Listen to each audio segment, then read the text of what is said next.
ഉദാഹരണം പറഞ്ഞാൽ നമ്മൾ കടലിൽ മീൻ പിടിക്കാൻ അപ്പോൾ ബോട്ട് ഹാർബറിലേക്ക് പോകുമ്പോൾ കച്ചവടക്കാരൊക്കെ ഹാർബറിലേക്ക് പോയിട്ട് അവരിൽ നിന്ന് ലേലം വിളിച്ച് മീനെടുത്തിട്ട് ചില്ലറ വിൽപ്പനക്കാർക്ക് വിൽക്കാറുണ്ട്. അതേപോലെ ഉസ്മാൻ റളിയല്ലാഹു അൻഹുവിന്റെ കച്ചവട സംഘത്തിയപ്പോൾ കച്ചവടക്കാരൊക്കെ ഉസ്മാൻ റളിയല്ലാഹു അൻഹുവിനെ സമീപിച്ചു. എന്തിന്? ഉസ്മാൻ റളിയല്ലാഹു അൻഹുവിൽ നിന്ന് ഹോൾസെയിലായിട്ട് അത് വാങ്ങിച്ച് റീറ്റെയിലായിട്ട് ജനങ്ങൾക്ക് കച്ചവടം നടത്തുന്നത്. എല്ലാവരും ഉസ്മാൻ റളിയല്ലാഹു അൻഹുവിന്റെ അടുത്ത് വന്നു.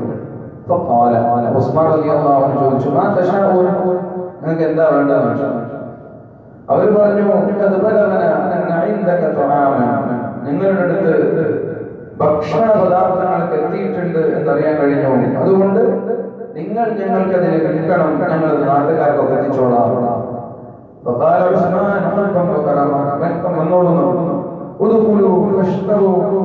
വന്നിട്ട് നിങ്ങൾ വാങ്ങിച്ചോളി. അങ്ങനെ എല്ലാവരും ഉസ്മാൻ റളിയല്ലാഹു അൻഹുവിന്റെ വീട്ടിലേക്ക് എത്തി. ഉസ്മാൻ റളിയല്ലാഹു അൻഹുവിനോട് കച്ചവടക്കാർ പറഞ്ഞു,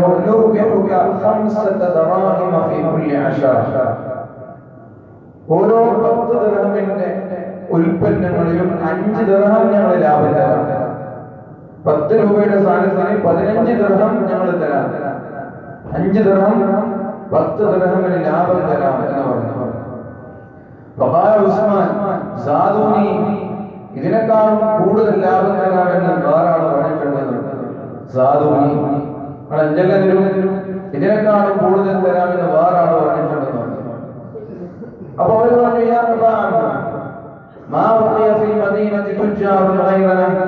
മദീനയിൽ ഞങ്ങളല്ലാതെ വേറെ കച്ചവടക്കാരില്ല, പിന്നെ ആരാ ഞങ്ങൾക്ക് ലാഭം തരാം? ആരാ ഞങ്ങൾക്ക് കൂടുതൽ തരാമെന്ന് പറഞ്ഞത്? അപ്പോഴാണ് മഹാനായ ഉസ്മാൻ തങ്ങൾ പറഞ്ഞത്,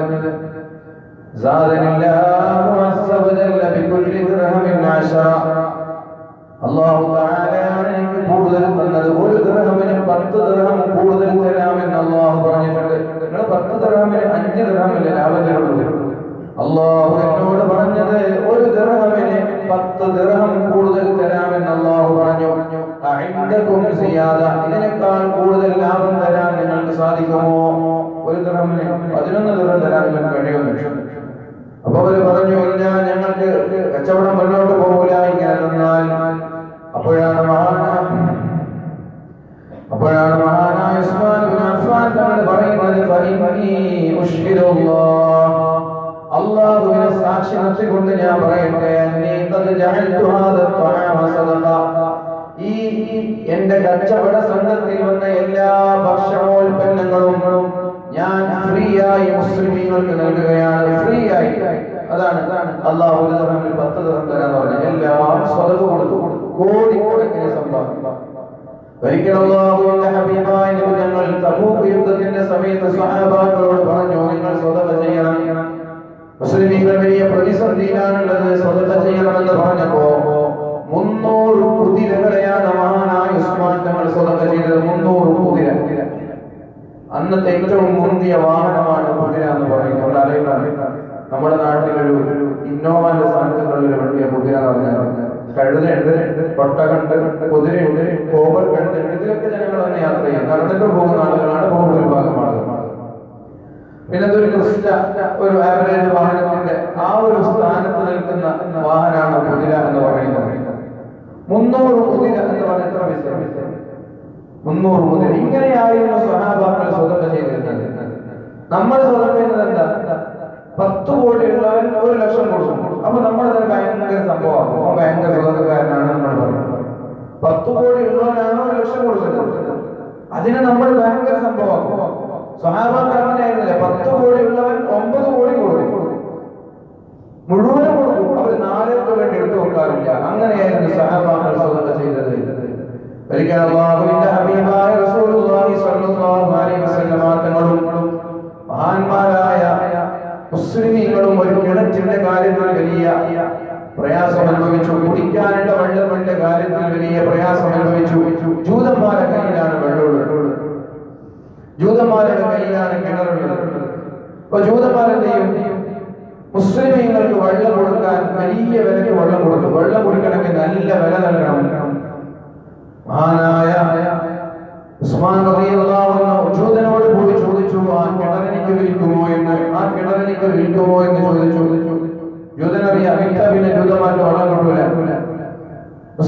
ഇതൊക്കെ സ്വന്തമായിട്ട് കുടിക്കുന്നത്. അതുകൊണ്ട് അവർ വിൽക്കാൻ തയ്യാറായി. അപ്പൊ മഹാനായ ഉസ്മാൻ ഇബ്നു അഫ്ഫാൻ റളിയല്ലാഹു അൻഹു എന്ന് പറഞ്ഞു, എന്നാൽ നമുക്ക് പകുതി കച്ചവടം, പകുതി. ഒരു ദിവസം നിങ്ങൾ കുടിക്കും, ഒരു ദിവസം എനിക്ക്, ഒരു ദിവസം ജൂതനായി നിങ്ങൾ. അതേ പറഞ്ഞ വില കൊടുത്ത് ആ കിണർ വാങ്ങിച്ചു, പറഞ്ഞ വില കൊടുത്തിട്ട് കിണർ വാങ്ങിച്ചു. എന്നിട്ട് മഹാനായ ഉസ്മാൻ റളിയല്ലാഹു അൻഹുവിന്റെ ദിവസം വരുമ്പോൾ ഉസ്മാൻ റളിയല്ലാഹു അൻഹു എല്ലാവരോടും പറയും, നിങ്ങൾ വേണ്ടതുപോലെ കുടിച്ചോളൂ, ഒരു രൂപ പോലും എനിക്ക് വേണ്ട. ഒരു രൂപ പോലും വാങ്ങാതെ ഉസ്മാൻ റളിയല്ലാഹു അൻഹുവിന്റെ ദിവസം എല്ലാവരും വേണ്ടി വെള്ളം കളഞ്ഞു. പിറ്റേ ദിവസം ജൂതന് ആളുകൾ വരാൻ വേണ്ടി പൈസയ്ക്ക് വേണ്ടി കാത്തിരിക്കും. ആളുകൾ വന്ന പമ്പിച്ച വിലക്ക് വേണ്ടി വിൽക്കാൻ. പിറ്റേ ദിവസം എല്ലാവരും മുമ്പത്തെ ദിവസം വെള്ളം എത്ര കളക്ട് ചെയ്തു, പിറ്റേ ദിവസം ആരും വന്നില്ല. അങ്ങനെ മൂന്നാമത്തെ ദിവസം ഉസ്മാൻ റളിയല്ലാഹുവിന്റെ ദിവസം, അന്ന് എല്ലാവരും വന്ന വെള്ളം അവിടെ എത്ര കൊണ്ടുപോകും. നാലാമത്തെ ദിവസം ജൂതൻ വന്ന് അവിടെ നിൽക്കുമ്പോൾ ഒരു മനുഷ്യൻ വരില്ല, കാരണം എല്ലാവരും വേണ്ടത്ര വെള്ളം കൊണ്ടുപോയി. അങ്ങനെ അവസാനം ജൂതന് കച്ചവടം ഇല്ലാതെ അവസാനം മുഴുവനും ഉസ്മാൻ റളിയല്ലാഹു അൻഹു വിൽക്കേണ്ട ഒരു അവസ്ഥ വന്നു. ഇങ്ങനെയാണ് മഹാന്മാരായ സ്വഹാബാക്കൾ സ്വതന്ത്ര ചെയ്തത്. അവരുടെ സമ്പാദ്യം സമൂഹത്തിന് ഉപകരിക്കുന്ന രീതിയിൽ എല്ലാം കൊടുത്തു. ഞാൻ പറഞ്ഞു, നമ്മള് ഈ തആവുൻ എന്ന പദ്ധതി, ഹാദിയുടെ തആവുൻ എന്ന പദ്ധതി, അത് ഒരു പൈസ പോലും അതിന് കമ്മീഷൻ പോവാത്ത സിസ്റ്റമാണ്. ഒരു നാണയ തൊട്ട് പോലും കമ്മീഷൻ പോവാത്ത സിസ്റ്റമാണ് ഈ ദാറുദയുടെ ഹാദിയ എന്ന് പറയുന്നത്. ഇപ്പൊ നിങ്ങളോട് ഞാൻ പറഞ്ഞു, ഇത്ര നിങ്ങളെല്ലാവരും 500,000 തരണം. ഉദവികളായ ഞങ്ങൾക്കുണ്ട് പണി. എന്തറിയോ, ഈ കാസർഗോഡ് ജില്ല ഹാദിയ 4000 കുട്ടികളെ ഏറ്റെടുക്കണം. 4000 കുട്ടികളെ ഏറ്റെടുക്കണം. ഒരു കുട്ടിക്ക് 500. കാസർഗോഡ് ജില്ല ഹാദിയുടെ പ്രസിഡന്റാണ് ഞാൻ. 4000 കുട്ടികളെ പരിശുദ്ധ റമദാൻ തീരുമ്പോൾ ഞങ്ങൾ ഏറ്റെടുക്കണം. ഞങ്ങൾ ഏറ്റെടുക്കണം എന്ന് പറഞ്ഞാൽ ആരും താഴെങ്കിൽ നമ്മൾ കയ്യിൽ നിന്ന് കൊടുത്തിട്ടുണ്ടെങ്കിലും 4000 ആളുകളെ ആക്കി പറ്റും. ആളുകളുടെ 500, 1000, 10,000 ഒക്കെ വാങ്ങാം. എന്നിട്ട് 4000 ആരും തന്നില്ലേ, സ്വന്തം പോക്കറ്റ് നിർത്തിട്ട് കൊടുക്കണം. അങ്ങനെ കൊടുക്കുന്ന സ്വന്തം ശമ്പളത്തിൽ നിന്ന് എടുത്തു കൊടുക്കുന്ന എത്ര ആളുകളുണ്ടെന്നറിയോ? ഇപ്പൊ ദുബൈ ഹാദിയൊക്കെ ഒരൊറ്റ ദിവസം കൊണ്ട് അവരുടെ ടാർഗറ്റ് തീർത്തു. അവർക്ക് ഇത്ര 2000 മദ്രസകളിൽ 2000 കുട്ടികൾ അങ്ങനെയാണ് ഉണ്ടാവുക. ആ ടാർഗറ്റ് ഒരൊറ്റ ദിവസം കൊണ്ട് അത് ആരെ കൊടുത്ത് പുറത്തുനിന്ന് വാങ്ങിയിട്ടില്ല, അവരുടെ ശമ്പളത്തിൽ എടുത്ത് കൊടുക്കും. സ്വന്തം ശമ്പളം എടുത്തിട്ട്, അഥവാ നമ്മൾ ഫണ്ട് വാങ്ങിച്ച് അതിന് കമ്മീഷൻ അടിക്കുന്ന ടീമല്ല. നമ്മൾ എന്താണ് നിങ്ങളിൽ നിന്ന് വാങ്ങിയത് അത് കൃത്യമായി പറഞ്ഞു തരാനാണ് റമദാനിന്റെ മുമ്പ് ഇവിടെ ഉദവികൾ ഹാദിയുടെ പ്രവർത്തകർ ഇവിടെ വന്നത്. ആ വന്ന ആളുകളുടെ വലിയ യൂണിവേഴ്സിറ്റികളിൽ 1, 2, 3 ലക്ഷത്തെ സാലറി വാങ്ങുന്ന ഡോക്ടർമാരാകുന്നവരാണ് ഇന്നിവിടെ വന്ന ആളുകളാണ്. അവരാണ് നിങ്ങളായിട്ട് അവരവരുടെ വിലപ്പെട്ട സമയമൊക്കെ ഇതിനു വേണ്ടി മാറ്റി കൊടുക്കുക. ഇൻഷാ അല്ലാഹ് വരുന്ന വെള്ളിയാഴ്ച നമ്മുടെ ഐമാക്സ് ഓഡിറ്റോറിയത്തിൽ വെച്ചിട്ട് ഇമാമയുടെ ഹാദിയുടെ പ്രവർത്തനങ്ങൾ പരിചയപ്പെടുത്താൻ 10-15 വർഷമായി ആന്ധ്രാപ്രദേശിലെ ചൂടും വീർപ്പും വെയിലും എല്ലാം കൊണ്ട് കഷ്ടപ്പെട്ട അവിടെ വലിയൊരു സ്ഥാപന സമുച്ചയം പടുത്തുയർത്തിയുണ്ടാക്കിയ ഒരു ഷറഫുദ്ദീൻ ഉദവി എന്ന് പറഞ്ഞ ജീവിക്കാൻ മറന്നുപോയ ഒരു സ്ഥാപനം. ദാറുദയുടെ 3ാമത്തെ ബാച്ചിൽപ്പെട്ട ജീവിക്കാൻ മറന്നുപോയ ഒരു ഷറഫുദ്ദീൻ ഉദവി ഉപരിവരും ഐമാക്സ് ഓഡിറ്റോറിയത്തിൽ നിങ്ങളെല്ലാവരും ക്ഷണിക്കാൻ. നോമ്പ് തുറക്കാൻ വിഭിന്നമായ ഭക്ഷണം ഉണ്ടാക്കാനും നമ്മൾക്ക് കഴിയില്ല. നമ്മുടെ ഫണ്ട് തിന്നാൻ വേണ്ടി ചിലവഴിക്കാൻ നമുക്ക് താല്പര്യമില്ല. നോമ്പ് തുറക്കാൻ നിങ്ങൾക്കൊക്കെ എന്തെങ്കിലും തരും. നോമ്പ് തുറക്കാനുണ്ട് വലിയ വിപുലമായ നോമ്പ് സംഘടിപ്പിക്കാൻ നിങ്ങളാരും ഏറ്റെടുക്കാം. ഓക്കെ, നമുക്ക് വിപുലമായിട്ട് സംഘടിപ്പിക്കാം. അല്ലെങ്കിൽ ചെറിയ രീതിയിൽ ഒരു നോമ്പ് തുറന്ന് സംഘടിപ്പിക്കാം. നിങ്ങളെല്ലാവരും വരണം. കഴിയുന്ന ആളുകൾ ആ പ്രഭാഷണം മുഴുവനും കേൾക്കണം. അവിടെ വെച്ച് പരസ്യമായിട്ടുള്ള ഒരു ഫണ്ട് കളക്ഷൻ ഒന്നുമില്ല. നമ്മുടെ പ്രവർത്തനങ്ങൾ ഞങ്ങൾ നിങ്ങളോട് പറയും. അപ്പൊ ചില ആളുകൾക്ക് തോന്നുന്നു നമ്മൾ സഹായിക്കേണ്ട ഏരിയയാണ്. അപ്പൊ ആളുകൾ ആത്മാർത്ഥമായി സഹകരിക്കും. അങ്ങനെ കഴിഞ്ഞ വർഷം വന്ന ഒരാൾ 50,000 തോന്നുന്നു. ആരോടും ഒരു നയാ പൈസ തരണം എന്ന് പറഞ്ഞ് ചോദിച്ചിട്ടില്ല. ഒരാളെയും പ്രയാസപ്പെടുത്തിയിട്ട് ഫണ്ട് ചോദിച്ചിട്ടില്ല. പക്ഷേ അവിടെ വന്ന ഒരാൾക്ക് തോന്നി, നിങ്ങൾ നാട്ടുകാരൻ 50,000 രാത്രിയാണ് വിളിച്ചു തോന്നിച്ചു, വേറെ ഒരാൾ 20,000, ഒരു 10 മിനിറ്റ് ചിലവ് ഞാൻ ഏറ്റെടുക്കാം. അങ്ങനെ ഏറ്റെടുക്കുമ്പോഴാണ് പ്രിയപ്പെട്ടവരെ നമ്മുടെ ദാവത്ത് ലോകത്തിന്റെ മുഖമുലകളിൽ നമ്മുടെ സമൂഹം വളരണം. ഈ മുസ്ലിം സമൂഹത്തിന് ഇസ്സത്ത് ഉണ്ടാവണം, അന്തസ് ഉണ്ടാവണം. ഉണ്ടാവണമെങ്കിൽ അവർ പഠിച്ചാലേ ഇസ്സത്ത് ഉണ്ടാവുള്ളൂ. അതുകൊണ്ട് നമ്മൾക്ക് സാമ്പത്തികമായി കഴിയുന്ന ഒരു സമ്പത്ത് കൊണ്ട് ഞാൻ നിങ്ങളോട് വേറൊരു കാര്യം പറയാം. പരിശുദ്ധ റമദാൻ കഴിഞ്ഞാൽ കഴിയുമെങ്കിൽ നമ്മൾക്കൊരു യാത്രയാണ്. റമദാൻ കഴിഞ്ഞാൽ ഒരു ടൂർ. ചെറുക്കളത്ത് വരാൻ പറ്റുന്ന ആളുകൾക്ക് വരണം. എവിടത്തേക്ക്? ആന്ധ്രാപ്രദേശിൽ. ഇപ്പൊ ഞാൻ കുറെ കാലമായി ഇമാമ 4 ഗ്രാമങ്ങൾ അവിടെ നടക്കുന്നെന്ന് പറയുന്നു. അവിടെ താമസിക്കുന്ന ബ്രാഞ്ച് തെറ്റാണെങ്കിൽ പറ്റുന്ന ആളുകളൊക്കെ നമുക്ക് എന്ത് ചെയ്യണം? ഒരു യാത്ര നമ്മൾ കണ്ടറിയണം അവിടുത്തെ ഗ്രാമങ്ങളുടെ അവസ്ഥ, അവിടുത്തെ മദ്രസകൾ, അവിടുത്തെ മുസ്ലിമീങ്ങൾ, അവിടുത്തെ മുസ്ലിം പോക്കറ്റുകളുടെ ദയനീയമായ അവസ്ഥ നമ്മൾ നേരിട്ട് കണ്ടറിയണം. അപ്പൊ നമുക്ക് തോന്നും ഇതൊക്കെ നമ്മൾ ഇന്നല്ല എത്രയോ മുമ്പ് ചെയ്യേണ്ട കാര്യങ്ങളായിരുന്നു. പറ്റുന്ന ആളുകളൊക്കെ അത്തരം വിഷയത്തിൽ സമ്പത്ത് കൊണ്ട് കഴിയുന്നവരങ്ങനെ, സമയം കൊണ്ട് കഴിയുന്നവരങ്ങനെ, ആരോഗ്യം കൊണ്ട് കഴിയുന്നവരങ്ങനെ നമ്മൾ സമൂഹത്തിന് വേണ്ടി ഇതൊക്കെ നൽകുമ്പോഴാണ് ജീവിതത്തിൽ സമാധാനം ഉണ്ടാവുക. ഏതായാലും പറഞ്ഞു, അല്ലാഹു എന്നോട് പറഞ്ഞു, ഒരു ദിർഹമിന് 10 ദീനാർ തരാം, 10 ദിർഹം ലാഭം തരാം. അപ്പൊ അതുകൊണ്ട് ഉസ്മാൻ റളിയല്ലാഹു അൻഹു തന്റെ സമ്പാദ്യം മുഴുവൻ വന്ന മൊത്തം സമ്പാദ്യം ആര് കൊടുത്തു? മുസ്ലിമുകൾക്ക് കൊടുത്തു. അല്ലാഹു തആല പരിശുദ്ധ ഖുർആനിൽ പറയുന്നുണ്ട്, ആമിനൂ ബില്ലാഹി വറസൂലിഹി, നിങ്ങൾ അല്ലാഹുവിനെ കൊണ്ട് വിശ്വസിക്കണം, റസൂലിനെ കൊണ്ട് വിശ്വസിക്കണം. വഅൻഫിഖൂ മിമ്മാ ജഅലകും മുസ്തഖ്ലഫീന ഫീഹി, നിങ്ങളെ പ്രതിനിധികളാക്കി നിങ്ങളുടെ കയ്യിൽ അല്ലാഹു കുറച്ച് പണം തന്നിട്ടുണ്ട്. ആ പണം നിങ്ങൾ ചെലവഴിക്കണം. അല്ലാഹു നിങ്ങൾക്ക് നാട്ടിലേക്ക് 500,000 കൊടുക്കാൻ കഴിയില്ല. അതുകൊണ്ട് അല്ലാഹു ചില ആളുകൾ പ്രതിനിധിയാക്കും. അല്ലാഹുവിന്റെ പ്രതിനിധിയാണ് ഇവിടുത്തെ പണക്കാരൊക്കെ. അല്ലാഹു സമ്പത്ത് തന്നവർക്ക് അല്ലാഹുവിന്റെ പ്രതിനിധികളാണ്. എന്തിന്? പ്രയാസം അനുഭവിക്കുന്ന ആളുകളെ തിരിച്ചറിഞ്ഞ് അവരെ സഹായിക്കാനുള്ള പ്രതിനിധിയാണ് ഇവിടെയുള്ള പണക്കാരെല്ലാം. അതുകൊണ്ട് നിങ്ങൾ ചെലവഴിക്കണം. നിങ്ങളെ ഞാൻ എന്റെ പ്രതിനിധിയാക്കിയിരിക്കുകയാണ്. അതുകൊണ്ട് ഞാൻ തന്ന സമ്പത്ത് നിങ്ങൾ ചെലവഴിക്കണം.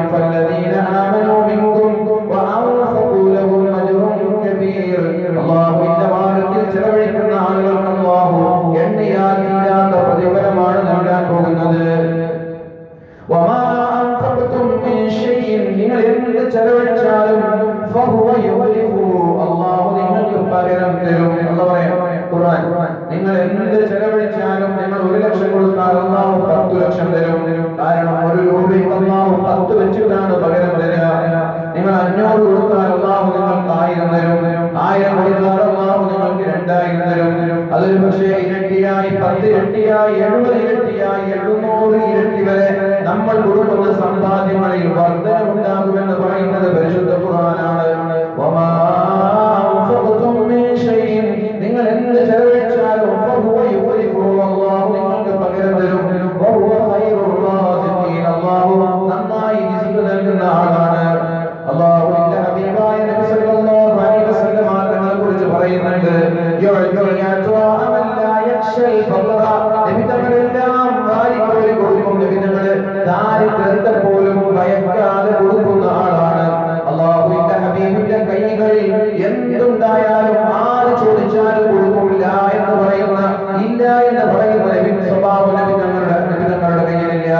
എന്നിട്ടൊരു കവി പറയുന്നുണ്ട്, നബിതങ്ങളുടെ കയ്യിലൊന്നുമില്ല, നബിതങ്ങളുടെ ആത്മാവ് മാത്രമാണ്, നബിതങ്ങളുടെ റൂഹ് മാത്രമാണ് നബിതങ്ങളുടെ കയ്യിലുള്ളതെങ്കിൽ അത് ചോദിച്ചാൽ നബിതങ്ങളുടെ ആത്മാവ് പോലും കൊടുത്തു കൊടുക്കും. അതുകൊണ്ട് ചോദിക്കുന്ന ചോദ്യകർത്താവ് നബിതങ്ങളുടെ കയ്യിൽ എന്തെങ്കിലും ഉണ്ടോ ഇല്ലേ എന്ന് ആലോചിക്കാതെ ഒരിക്കലും നിങ്ങൾ ചോദിക്കാൻ പാടില്ല. ഒന്നുമില്ലെങ്കിൽ നബിതങ്ങളുടെ ആത്മാവെങ്കിലും കൊടുക്കും. ഒരു കവി പാടാണ്. അതുകൊണ്ട് അല്ലാഹുവിന്റെ ഹബീബ് ഒരിക്കലും ദാരിദ്ര്യത്തെ പോലും പേടിക്കാതെ നന്നായി സ്വതന്ത്ര ചെയ്ത ആളാണ്. നബി തങ്ങളോട് എന്നോട് ചോദിച്ചാലും നബി തങ്ങൾ കൊടുക്കും. എന്നിട്ട് നബി തങ്ങളോട് ഒരാൾ ചോദിക്കുന്നുണ്ട്, നബിയെ ഏത് സ്വതന്ത്രയാണ് ഏറ്റവും നല്ല സ്വതന്ത്ര? അപ്പൊ നബി തങ്ങൾ പറഞ്ഞു,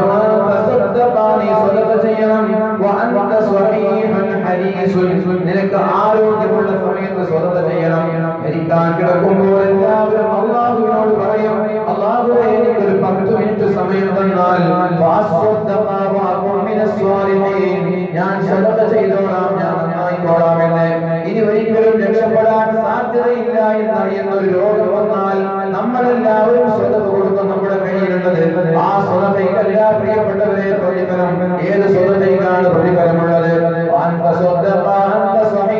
നീ ആരോഗ്യവാനായിരിക്കെ, നിനക്ക് യുവത്വമുണ്ടായിരിക്കെ, നിനക്ക് ചെറുപ്പമുണ്ടായിരിക്കെ, നിന്റെ മുമ്പിൽ ഒരുപാട് ബാധ്യതകൾ ഉണ്ടായിരിക്കെ നീ സ്വതന്ത്ര ചെയ്യണം. അല്ലാഹു സമ്പത്ത് കൂടുതൽ തരണമെന്ന് പ്രതീക്ഷിക്കുന്ന സമയത്ത്, ഞാൻ കൊടുത്താൽ ദരിദ്രനാകുമോ എന്ന് ഭയപ്പെടുന്ന സമയത്ത് സ്വതന്ത്ര ചെയ്യലാണ് ഏറ്റവും നല്ല സ്വതന്ത്ര പരിശുദ്ധ റസൂലുള്ളാഹി സ്വല്ലല്ലാഹു അലൈഹി വസല്ലം. അപ്പോൾ ഈ സ്വതക്ക എന്ന് പറയുമ്പോൾ എല്ലാവരുടെ ഒരു ധാരണ അത് പൈസക്കാർക്ക് മാത്രമുള്ളതാണ്, അത് പണക്കാർക്ക് മാത്രമുള്ളതാണ്. ഈ സ്വതക്ക എന്നൊരു ധാരണയുണ്ട്. അങ്ങനെയല്ല, ഖുർആൻ പറയാം, ഓരോ ആളുകളും അവരുടെ കൈകളിൽ എന്താണോ ഉള്ളത് അത് കൊടുക്കണം. നിങ്ങളുടെ കൈകളിൽ എന്താ ഉള്ളത് അത് നിങ്ങൾ കൊടുക്കണം. പണക്കാർ കൊടുക്കുന്നത് പോലെ നിങ്ങൾ കൊടുക്കാൻ കഴിയില്ല. കുഴപ്പമില്ല, നീ പാവപ്പെട്ടവരാണ്, നിന്റെ കയ്യിൽ എന്താ ഉള്ളത് അത് നീ കൊടുക്കണം. എന്തെങ്കിലും അല്ലാഹു നിങ്ങൾക്ക് തന്നാൽ നിങ്ങൾക്ക് തടസ്സങ്ങളുണ്ട്, സാമ്പത്തിക പ്രശ്നങ്ങളുണ്ട്, സാമ്പത്തികമായ പ്രയാസങ്ങളുണ്ട്, എന്നാലും നിങ്ങൾക്ക് അല്ലാഹു എന്താണ് തന്നത്? അല്ലാഹു നിങ്ങളുടെ കയ്യിൽ 500 തന്നിട്ടുള്ളെങ്കിലും നിന്നൊരു 100 കൊടുക്കാനുള്ള സന്മനസ് കാണിക്കണം. പിന്നെ ആർക്കാണ് കൊടുക്കേണ്ടത്, എങ്ങനെയാണ് കൊടുക്കേണ്ടത്, എവിടെയാണ് കൊടുക്കേണ്ടത്? എവിടെ കൊടുക്കണമെന്ന് നിങ്ങളോട് ചോദിച്ചേക്കാം. നബിയെ, നിങ്ങൾ പറയണം, നിങ്ങൾ കൊടുക്കുന്നതിൽ ഏറ്റവും നല്ല സ്വതക്ക എന്ന് പറയുന്നത് നിങ്ങളുടെ മാതാപിതാക്കൾക്ക് കൊടുക്കുന്നത് സ്വതക്കയാണ്. മാതാപിതാക്കൾ ജീവിച്ചിരിപ്പുണ്ടെങ്കിൽ അവരുടെ കാര്യങ്ങളെല്ലാം നമ്മൾ ചെയ്തു വിട്ടുക. മരിച്ചുപോയ മാതാപിതാക്കളാണെങ്കിൽ അവരുടെ പേരിൽ നമ്മൾ സ്വതക്ക ചെയ്യുക. പിന്നെയോ പിന്നെ നമ്മുടെ കുടുംബക്കാർ, മാതാപിതാക്കൾ കഴിഞ്ഞാൽ കുടുംബക്കാർ, പിന്നെ ആരാണ് യതീമക്കൾ, പിന്നെ ആരാണ് മിസ്കിന്മാർ, പിന്നെ വഴിപോക്കന്മാർ. നിങ്ങൾ എന്ത് ചെയ്താലും അല്ലാഹു അത് കാണുന്നുണ്ട്, അല്ലാഹു അത് അറിയുന്നുണ്ട്. അതുകൊണ്ട് പ്രിയപ്പെട്ടവരെ, അല്ലാഹുവിന്റെ ഹബീബായ നബി ഞങ്ങൾ പറയുകയാണ്, ഉയർന്ന കൈയാണ് താഴ്ന്ന കൈയേക്കാളും നല്ലത്. ഏതാണ് ഉയർന്ന കൈ? കൊടുക്കുന്ന കൈയാണ് യദുൽ ഉല്യ, വാങ്ങുന്ന കൈയാണ് യദുൽ സുഫ്ല. താഴെയുള്ള കൈയിനേക്കാളും നല്ലത് ഉയർന്ന കൈയാണ്. അതുകൊണ്ട് നീ കൊടുക്കുമ്പോൾ ആദ്യം നിന്റെ കുടുംബത്തെ സെലക്ട് ചെയ്യണം, നിന്റെ കുടുംബക്കാരെ നീ തെരഞ്ഞെടുക്കണം. കാരണം നിന്റെ കുടുംബക്കാർ പുറത്തുപോയി യാചിക്കുന്ന ഒരു സാഹചര്യം വരരുത്. നിന്റെ കുടുംബക്കാർ, നിന്റെ പരിചയക്കാര്, നിന്റെ നാട്ടുകാര് പുറത്തുപോയി യാചിക്കുക എന്ന് പറഞ്ഞാൽ നമ്മൾക്കത് മോശമാണ്. ചെർക്കള എന്ന് പറയുന്ന ഈ ഗ്രാമത്തിൽ, നാട്ടിൽ നിന്ന് വേറൊരു നാട്ടിലേക്ക്, വേറൊരു പള്ളിയിലേക്ക് ആളുകൾ പോവാണ് പിരിവിന് വേണ്ടി. എവിടെന്നാ വരുന്നത്? ചെർക്കളയിൽ നിന്ന് എന്ന് പറഞ്ഞാൽ ഇവിടുത്തെ പണക്കാർക്ക് നാണക്കേടാണ്, ഇവിടുത്തെ പള്ളി കമ്മിറ്റിക്കാർക്ക് നാണക്കേടാണ്, ഇവിടുത്തെ പത്തീവിനും അത് നാണക്കേടാണ്, ഇവിടുത്തെ നാട്ടുകാർക്കും അത് നാണക്കേടാണ്. കാരണം ചെർക്കള എന്ന് പറയുന്ന നാട്ടിലുള്ള ഒരു പാവപ്പെട്ടവരുടെ പ്രശ്നം പരിഹരിക്കാൻ നമ്മൾക്ക് കഴിയുന്നില്ല എങ്കിൽ മറ്റുള്ള നാടുകളുടെ അവർ യാചിച്ച് തെണ്ടിത്തിരിഞ്ഞ് നടന്നാൽ നമ്മുടെ നാടിന്റെ ഇസ്സത്താണ് നഷ്ടപ്പെടുന്നത്, നമ്മുടെ നാടിന്റെ അഭിമാനമാണ് നഷ്ടപ്പെടുന്നത്. നമ്മുടെ കുടുംബക്കാരാണെങ്കിൽ നമ്മുടെ കുടുംബത്തിന്റെ ഇസ്സത്താണ് നഷ്ടപ്പെടുന്നത്, നമ്മുടെ കുടുംബത്തിന്റെ അഭിമാനമാണ് നഷ്ടപ്പെടുന്നത്. അതുകൊണ്ട് ഒരു കാരണവശാലും നമ്മുടെ കുടുംബത്തിൽപ്പെട്ട ഒരാൾ യാചിച്ചിറങ്ങാനുള്ള അവസരം നമ്മൾ ഉണ്ടാക്കി കൊടുക്കരുത്. ഒരു കാരണവശാലും നമ്മുടെ നാട്ടുകാർ പുറം നാടിലേക്ക് യാചിച്ചിറങ്ങുന്ന ഒരു സാഹചര്യം ഉണ്ടാക്കാതെ നാട്ടിലുള്ള എല്ലാ പ്രയാസം അനുഭവിക്കുന്ന ആളുകളെ കണ്ടറിയാനും തിരിച്ചറിയാനുമുള്ള കഴിവ് നമ്മൾക്ക് ഉണ്ടാകണം. നിരന്തരമായ നിരീക്ഷണം നമ്മളിൽ ഉണ്ടാവണം. അല്ലാഹു തൗഫീഖ് നൽകട്ടെ. ഒരു മനുഷ്യൻ ചെലവഴിക്കുന്ന സ്വതക്കകളിൽ, ഒരു മനുഷ്യൻ ചെലവഴിക്കുന്ന ദീനാറിൽ, രൂപയിൽ ഏറ്റവും നല്ല സ്വതക്ക എന്ന് പറയുന്നത് അയാളുടെ പാവപ്പെട്ട കുടുംബക്കാർക്ക് വേണ്ടി ചെലവഴിക്കുന്ന സ്വതക്കയാണ് എന്ന് മുഹമ്മദ് റസൂലുള്ളാഹി സ്വല്ലല്ലാഹു അലൈഹി വസല്ലം. മഹദിയായ സൈനബ ബീവി റളിയല്ലാഹു അൻഹാ ആരുടെ ഭാര്യയാണ്? അബ്ദുല്ലാഹി ഇബ്നു മസ്ഊദ് റളിയല്ലാഹു അൻഹുവിന്റെ ഭാര്യയാണ്. സ്വർഗ്ഗം കണ്ട് സന്തോഷവാർത്ത അറിയിക്കപ്പെട്ട അബ്ദുല്ലാഹി ഇബ്നു മസ്ഊദ് തങ്ങളുടെ ഭാര്യ സൈനബ ബീവി റളിയല്ലാഹു അൻഹാ ഒരിക്കൽ മഹാനായ ബിലാൽ തങ്ങളോട് പറഞ്ഞു, സലിം നബിയ, നിങ്ങൾ അല്ലാഹുവിന്റെ ഹബീബിനോട് ചോദിക്കണം, എന്റെ കയ്യിൽ കുറച്ച് പൈസയുണ്ട്, എന്റെ കയ്യിൽ കുറച്ച് പണമുണ്ട്, ആ പണം ഞാൻ എന്റെ ഭർത്താവിന് വേണ്ടി ചെലവഴിച്ചാൽ എനിക്കതിൽ പ്രതിഫലം കിട്ടുമോ? ഭാര്യ ചോദിക്കാം, എന്റെ ഭർത്താവ് ദരിദ്രനാണ്, അബ്ദുല്ലാഹി ഇബ്നു മസ്ഊദ് തങ്ങൾ ദരിദ്രനാണ്. അബ്ദുല്ലാഹി ഇബ്നു മസ്ഊദ് തങ്ങൾ ദരിദ്രനായി വഫാത്താകുന്ന സമയത്ത് അദ്ദേഹത്തിന്റെ കുടുംബക്കാരോട് പറയുന്നത്, നിങ്ങൾ വസീയത്ത് ചെയ്താൽ നിങ്ങളുടെ മരണശേഷം നിങ്ങളുടെ മക്കൾക്ക് ജീവിക്കാനുള്ള വക ഞങ്ങൾ ബൈത്തുൽ മാലിൽ നിന്ന് എടുത്തു തരാൻ ഞങ്ങൾ ആവശ്യപ്പെടാം. അഥവാ നബി തങ്ങളുടെ വളരെ ഇഷ്ടപ്പെട്ട സ്വഹാബിയാണ് അബ്ദുല്ലാഹി ഇബ്നു മസ്ഊദ് തങ്ങൾ.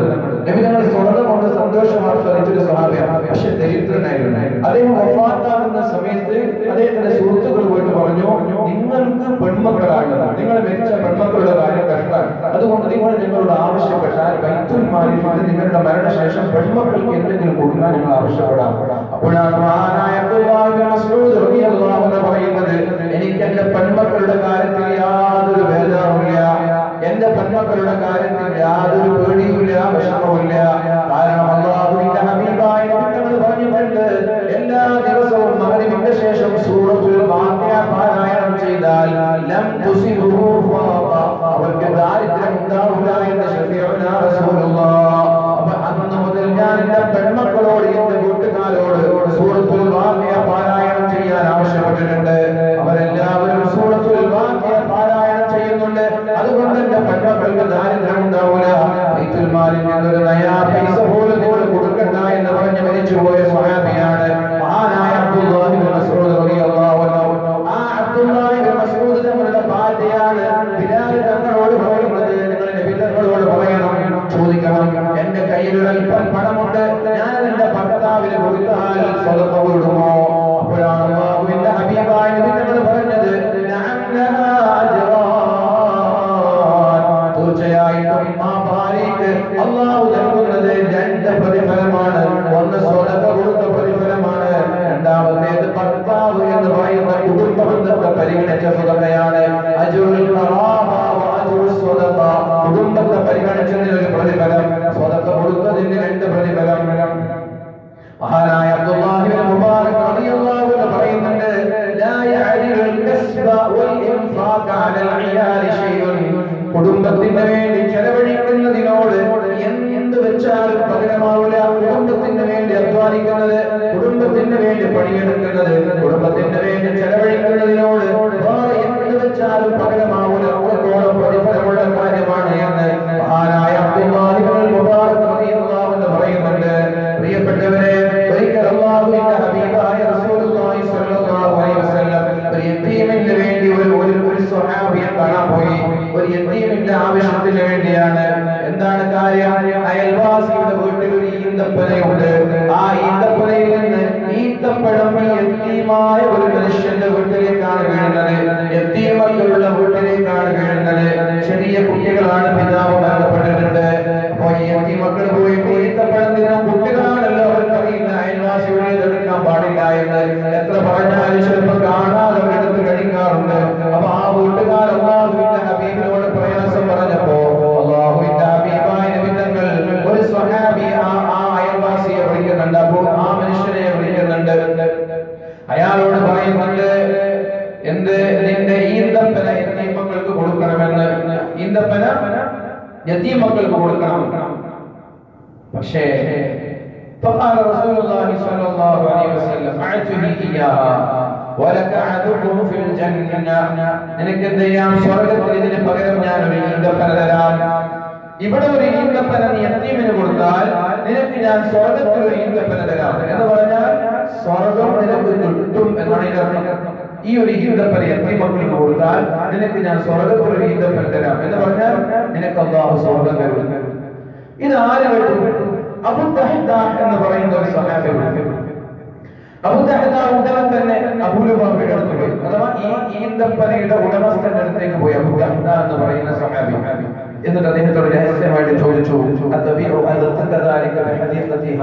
നിന്റെ ഒരു ഈന്തപ്പന ഉണ്ടല്ലോ, ആ ഈന്തപ്പനയ്ക്ക് പകരം 600 ഈന്തപ്പനയുടെ ഒരു തോട്ടം എനിക്കുണ്ട്, ഞാൻ നിനക്ക് തരാം, ഞാൻ ഇത് വിൽക്കുമോ എന്ന് ചോദിച്ചു. നിന്റെ വീട്ടിലുള്ള ഈന്തപ്പന, ആ ഈന്തപ്പന നീ എനിക്ക് വിറ്റാൽ 600 ഈന്തപ്പനയുടെ ഒരു തോട്ടം, മദീനയിൽ ഏറ്റവും പേര് കേട്ട, മദീനയിൽ ഏറ്റവും പ്രീമിയം ഈന്തപ്പഴം കൈക്കാറുള്ള ഒരു തോട്ടം, അതിന്റെ നടുവിൽ ചെറിയ കൊച്ചുകൂടും അരുവിയൊക്കെയുള്ള വളരെ മനോഹരമായ ഒരു തോട്ടം, അത് ഞാൻ നിനക്ക് തരാം, അതിന് പകരം ആ ഈന്തപ്പന എനിക്ക് തരുമോ എന്ന് ചോദിച്ചു. അയാൾ സമ്മതിച്ചു. മനുഷ്യൻ പറഞ്ഞായിക്കോട്ടെ, ഒരു ഈന്തപ്പനയുടെ 6 ഏക്കറാണ് കിട്ടുന്നത്. ثم جاء رسول الله മഹാനായ അബൂ ദഹ്ദാ തങ്ങൾ അല്ലാഹുവിന്റെ ഹബീബിന്റെ സമീപത്തേക്ക് വന്നിട്ട് നബി തങ്ങളോട് ചോദിച്ചു, നബിയേ, യതീമക്കൾക്ക് വേണ്ടി നിങ്ങൾ ഒരു ഈന്തപ്പന ചോദിച്ചില്ലേ? യതീമക്കൾക്ക് വേണ്ടി നിങ്ങൾ ഒരു ഈന്തപ്പന ചോദിച്ചില്ലേ? അത് ഞാൻ എന്റെ മക്കൾക്ക് വാങ്ങിച്ചു കൊടുത്താൽ എനിക്ക് സ്വർഗത്തിൽ കിട്ടുമോ? ഇതേപോലെ